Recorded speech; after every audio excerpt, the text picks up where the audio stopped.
What if your most destructive addiction isn't a flaw, but a secret code from the universe marking you as chosen? Carl Jung, in his profound explorations of the unconscious, suggests that some people don't succumb to addictions out of mere weakness, but because they're destined for an extraordinary journey of self-discovery that few can comprehend. Surprisingly, the deeper the abyss of addiction, the more powerful the transformation that awaits you may be. The pattern Jung observed is fascinating. The same individuals who face the most intense compulsions often carry the potential for unprecedented psychic evolution. What would happen if you discovered that your struggle isn't a punishment, but a portal to awakening capabilities that most people will never access? There's a disturbing reason why certain people are magnetically drawn to specific addictions, and that answer, through the lens of Jungian analytical psychology, will completely transform your vision of who you really are. Have you ever wondered why, despite your best intentions, you find yourself drawn back to the same addiction over and over again? This mysterious pull isn't random, and according to Carl Jung, it holds profound meaning. When we face addiction, we're not just experiencing a failure of willpower, we're encountering a message from the deepest parts of ourselves, a coded communication from what Jung called the unconscious. Think of addiction as a strange messenger knocking desperately at your door. This messenger doesn't know how to speak directly, so it uses the language of compulsion to get your attention. The substance or behavior that has such power over you isn't accidentally chosen. It connects to something deeply meaningful within your psyche. Your specific addiction is like a key that unlocks understanding about who you truly are. Jung discovered that our minds have many layers beyond what we're consciously aware of. When something important in these deeper layers needs attention, it creates patterns in our behavior that seem irrational on the surface. The addiction that torments you might actually be pointing toward your greatest gift or calling, a potential that has been neglected or suppressed. For the chosen one, addiction often appears at critical turning points in life. It emerges when the path you're on doesn't align with your deeper nature. The feeling of emptiness that drives you toward your addiction is actually a clue. It's telling you that something essential is missing from your conscious life. When we ignore the authentic needs of our soul, the psyche creates symptoms to redirect us. The specific form your addiction takes offers valuable insight. Are you addicted to substances that alter your consciousness? This might indicate a natural inclination towards spiritual or transcendent experiences that hasn't found proper expression. Does your addiction involve control or release? This could point to tensions between different parts of your personality that need resolution. Jung emphasized that symptoms like addiction often represent misplaced spiritual needs. In modern society, we've lost many of the rituals and practices that once helped people connect with deeper meaning. Without these channels, that energy doesn't disappear.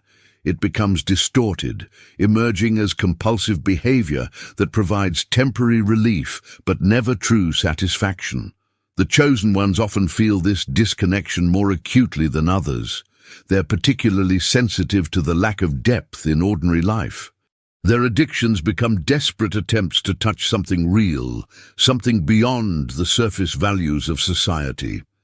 The intensity of their suffering matches the intensity of their unexpressed potential. Your addiction also reveals the presence of what Jung called the shadow, the parts of yourself you've rejected, denied, or never had the chance to develop. These disowned aspects of your personality don't simply disappear when ignored. They gain power in the unconscious and eventually demand expression through compulsive behaviors. The substance or activity you're drawn to often symbolizes these shadow qualities. The first step toward transformation is recognizing that your addiction isn't meaningless suffering. It's a distorted attempt at self-healing.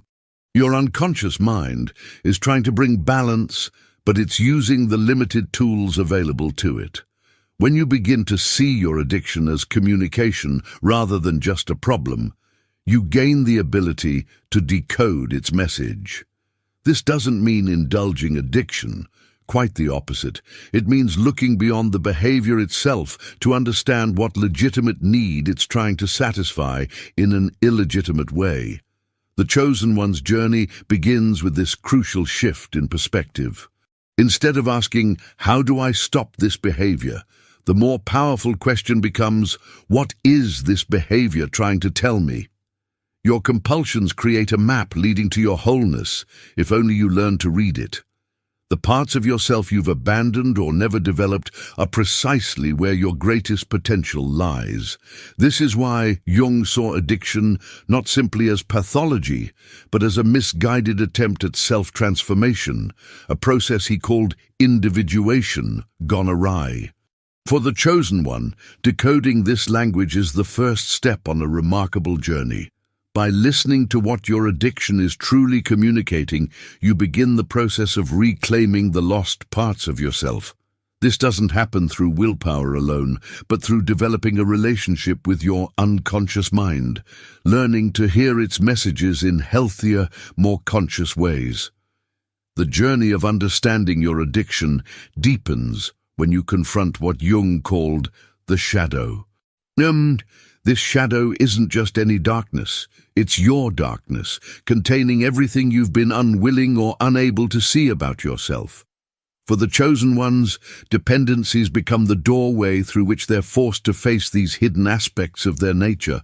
Why does this confrontation often happen through addiction rather than in gentler ways? Jung observed that the unconscious tends to communicate with increasing intensity when ignored. First come subtle hints, dreams, passing thoughts, or fleeting emotions. When these aren't heeded, the unconscious escalates to symptoms, including compulsions that can't be easily dismissed. The chosen ones often have particularly powerful unconscious content-seeking expression. The shadow contains not just negative qualities, but also positive potential that has been suppressed. Think of someone raised in a family where emotional expression was forbidden. Their natural capacity for feeling doesn't disappear. It goes underground, perhaps emerging later as addiction to experiences that temporarily release these pent-up emotions. The addiction points toward a legitimate need for emotional connection and expression. Jung discovered that the more we identify with a limited version of ourselves, what he called the persona or social mask, the more energy builds in the shadow. The greater this tension, the more powerful the eventual breakthrough needs to be. Addiction often represents this breakthrough in a destructive form. The chosen ones typically have stronger personas and correspondingly stronger shadows, creating the conditions for more intense dependencies. What makes someone a chosen one in this context? It's not special privilege, but special responsibility. These individuals carry archetypal patterns that resonate with collective transformation. Their personal struggles connect to larger human themes. The intensity of their addictions matches the potential importance of their eventual contribution, should they complete their journey successfully. The shadow also contains what Jung called the gold in the darkness. Valuable qualities that have been rejected not because they're negative, but because they didn't fit social expectations or family patterns. Your addiction may be attempting to connect you with these golden qualities in the only way it knows how. The substance or behavior becomes a distorted bridge to parts of yourself that rightfully belong in your conscious life. Dependencies create a crisis that makes continued unconsciousness impossible. When your life becomes unmanageable through addiction, you can no longer maintain the illusion that all is well with your conscious attitude and choices. This crisis serves a purpose. It forces you to expand your understanding of yourself to include what was previously rejected or unknown. The chosen ones often experience more severe dependencies because they need more powerful interventions to break through their stronger defenses. The force of addiction matches the force of their resistance to change. What seems like a curse becomes, paradoxically, the precise medicine needed for their particular form of unconsciousness. Jung observed that meaningful transformation rarely happens when things are going well. It requires a descent into difficulty, what he called the night sea journey. Addiction creates this necessary descent. The pain of dependency becomes the pressure that finally cracks open the shell of the limited self, allowing something new to emerge. This explains why many people with addiction histories report that despite the suffering, they wouldn't erase their experience if they could. They recognize that without the crisis of addiction, they might never have discovered essential truths about themselves. The addiction became the dark teacher that eventually led them toward greater wholeness. The testing through dependencies isn't random torture but purposeful challenge. Each specific addiction connects symbolically to what needs healing in the individual. The person addicted to control-releasing substances often needs to develop trust in natural processes. Someone drawn to stimulants may need to discover their natural energy and enthusiasm that's been suppressed. For the chosen ones, dependencies reveal both their greatest wounds and their greatest gifts. Often, these are two sides of the same coin. The very sensitivity that makes them vulnerable to addiction also gives them unusual insight and creativity when properly channeled. Their intense suffering creates the potential for equally intense compassion and understanding. As you move through the dark night of addiction, remember that this testing isn't punishment, but initiation. The shadow must be faced, not to condemn you, but to complete you. By embracing both the light and dark aspects of your nature, you begin to embody the wholeness that Jung called the self, the authentic core of who you truly are, beyond all social masks and limited identities. If you feel ready to dive deeper into your own mind and balance both your light and shadow, explore the Sim Method ebook. It's a practical guide that helps you awaken your inner strength in just 5 minutes a day. The link is waiting for you in the first pinned comment. The moment when addiction brings your life to a standstill might feel like the end of everything. In truth, this moment represents something entirely different. The beginning of what Jung called the hero's journey. This journey isn't one you chose consciously, it chose you. That's why we call it the path of the reluctant hero. No one volunteers for this level of suffering and challenge, yet it arrives nonetheless. Jung studied myths and stories from cultures around the world and discovered that they all contain remarkably similar patterns. One pattern that appears repeatedly is that of the hero who must face darkness before finding their true strength. The chosen ones follow this ancient template, with addiction playing the role of the call to adventure that begins their quest. What makes this hero reluctant? The journey requires leaving behind familiar ways of understanding yourself and the world. It demands sacrificing the comfort of old patterns, even when those patterns are harmful. The ego naturally resists this change, preferring the known pain of addiction to the unknown territory of transformation. This resistance explains why many people must hit rock bottom before their journey truly begins. The first step often looks like complete defeat. The addiction has won, your willpower has failed. But Jung recognized that this apparent defeat contains a paradoxical victory. It represents the necessary surrender of the limited ego that believed it could control everything through force of will. This surrender opens the door to deeper resources within the psyche that were previously inaccessible. Many recovery traditions echo this insight with the concept of surrender as the starting point of healing. This isn't giving up in the sense of abandoning hope. It's giving up the illusion of control that actually kept you trapped in addiction. The reluctant hero discovers that moving forward requires first admitting that their old approaches have failed completely. What makes this journey heroic isn't superhuman strength, but extraordinary honesty and courage. It requires facing truths about yourself that most people spend their lives avoiding. The chosen ones are distinguished not by special powers, but by their willingness, however reluctantly, to answer the call when it comes, even through the painful gateway of addiction. Jung observed that meaningful personal growth often follows what he called the breakdown of the persona. The persona is the mask we wear for others, the identity we've constructed to function in society. Addiction often shatters this carefully maintained image, exposing the contradictions and emptiness beneath.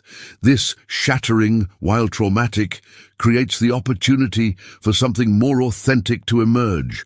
The reluctant hero's journey involves specific stages that mirror ancient myths.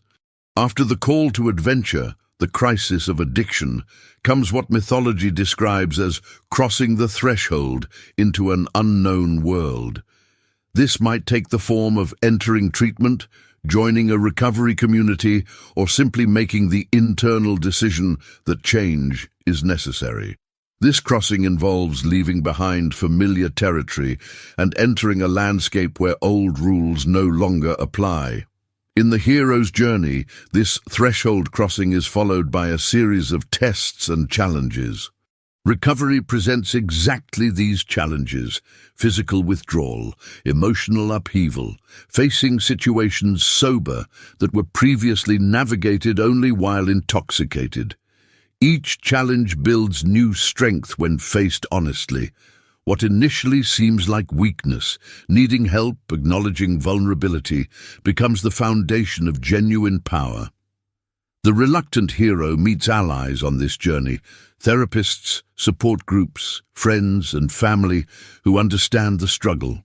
Jung emphasized the importance of community in healing, noting that isolation feeds addiction, while connection nurtures recovery. The chosen ones often discover that their personal journey connects them with others on similar paths, creating bonds of understanding that weren't possible before. Jung also identified the stage of atonement with the Father in the hero's journey, reconciling with authority, tradition, and the past. For many dealing with addiction, this involves making amends, forgiving those who have caused harm, and finding peace with their history. This reconciliation isn't about excusing wrongdoing, but about freeing yourself from being defined by past wounds and resentments. The journey transforms not just behavior, but identity.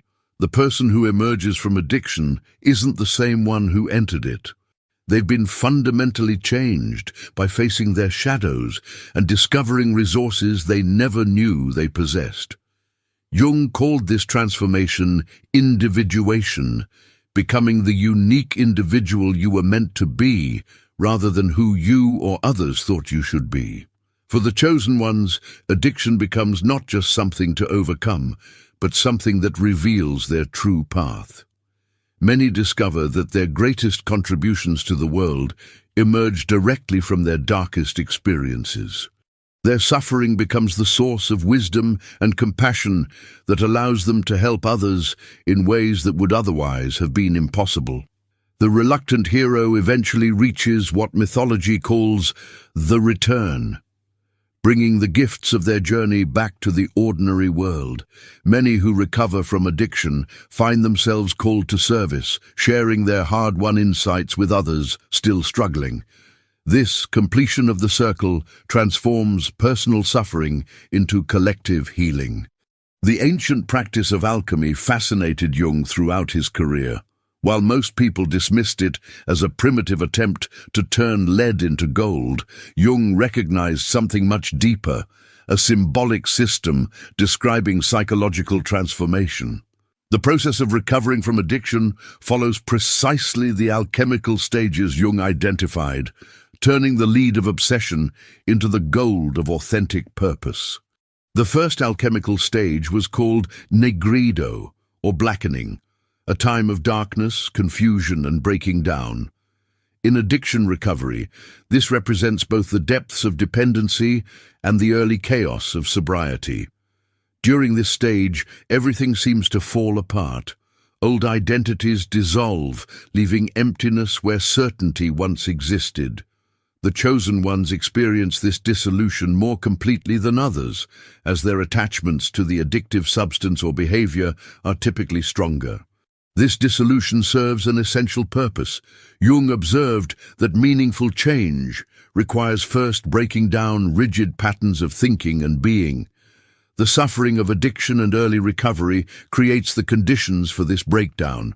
What feels like punishment is actually preparation, the necessary clearing of ground before new growth can occur.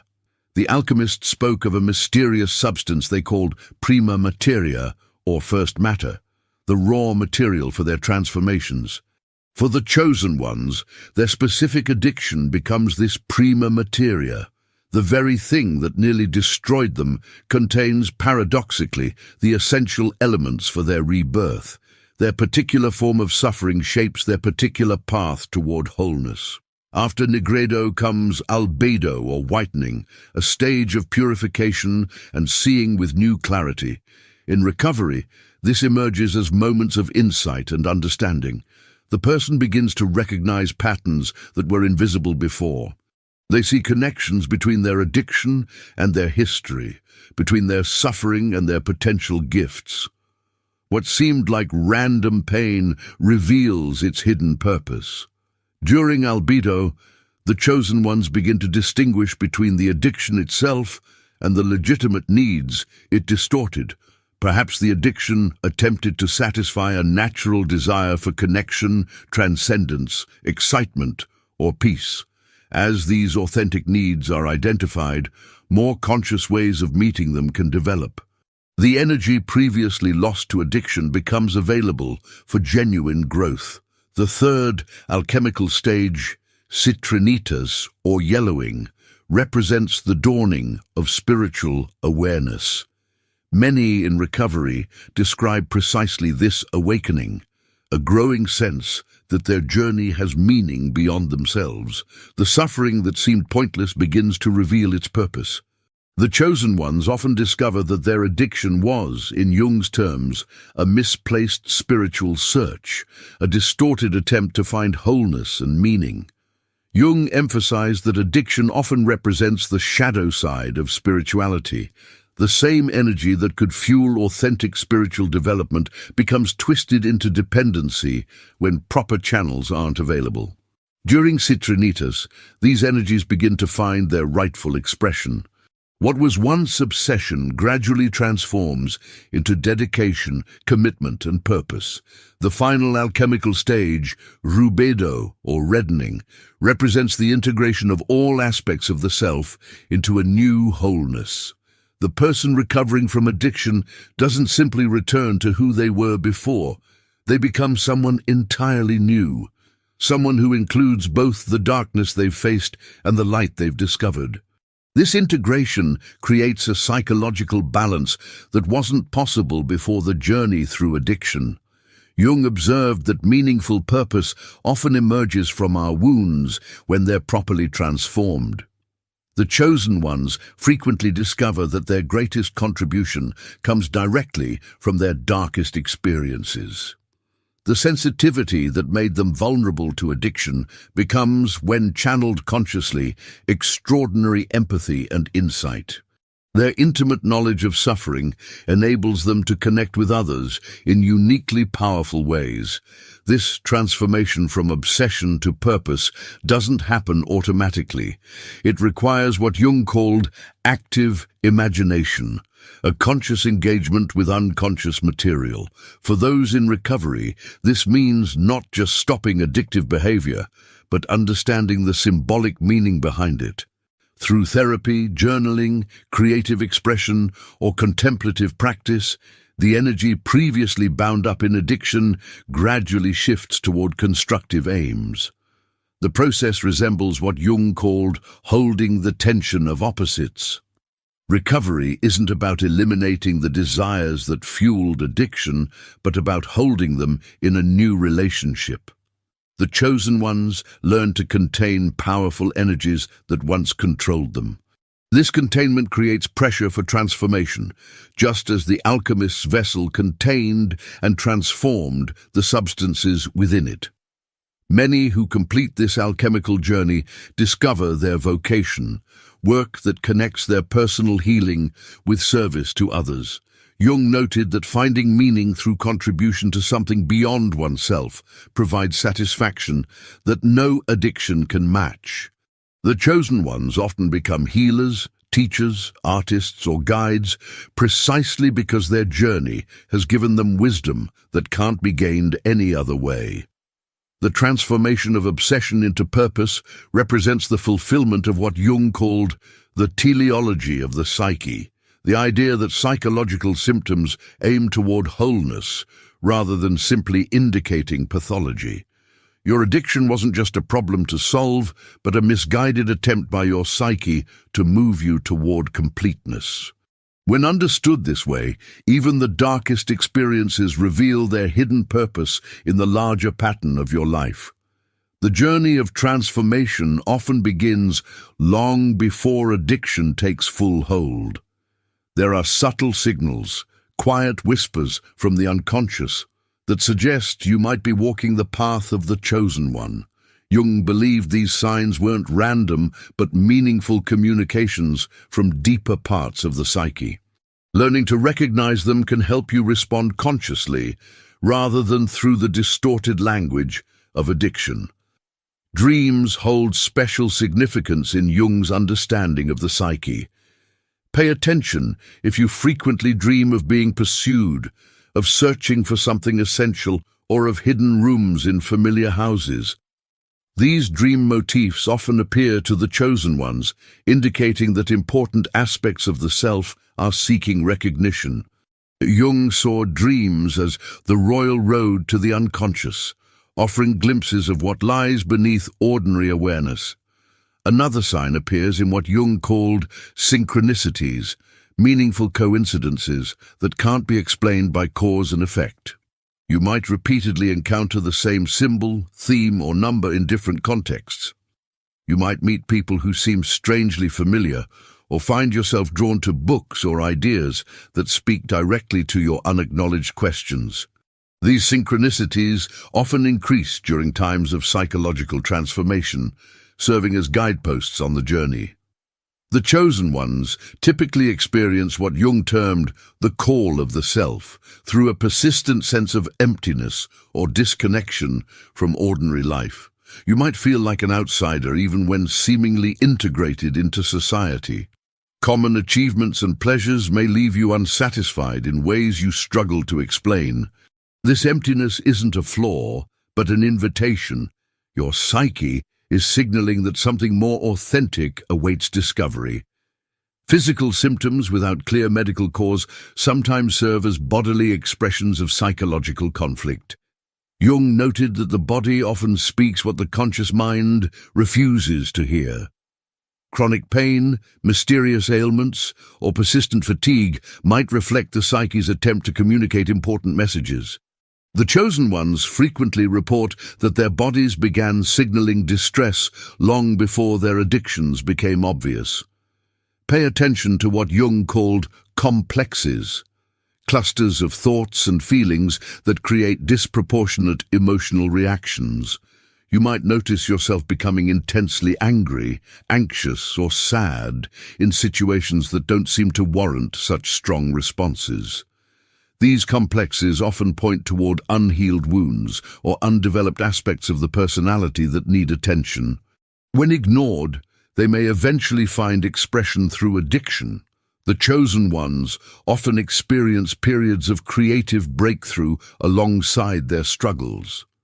You might find yourself drawn to write, paint, make music, or express yourself in other artistic ways during times of inner turmoil.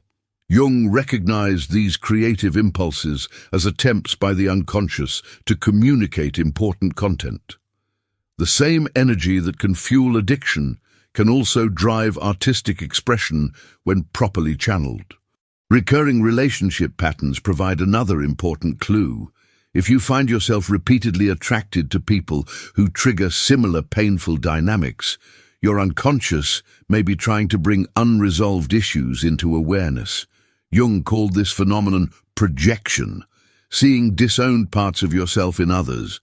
The chosen ones often have particularly powerful projections that create intense but troubled relationships until the projected content is recognized and reclaimed.